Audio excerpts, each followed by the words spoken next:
Designed for car-sharing systems and robot taxis, Triggos is quite possibly the best thing to happen in cities since the subway. This vehicle-sharing system means that those who need a ride to work will always have one.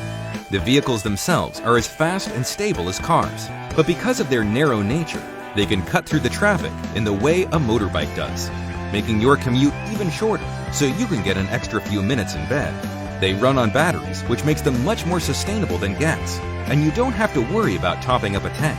Unlike alternatives, there's no need to delay your journey by waiting for the battery to charge.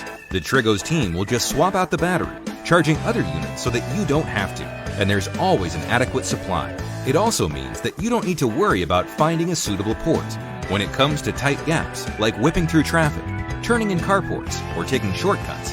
The size is a serious advantage. Each vehicle is only 86 centimeters wide and can turn in a radius of just 3.5 meters. On top of that, it can travel at a cool 25 kilometers per hour.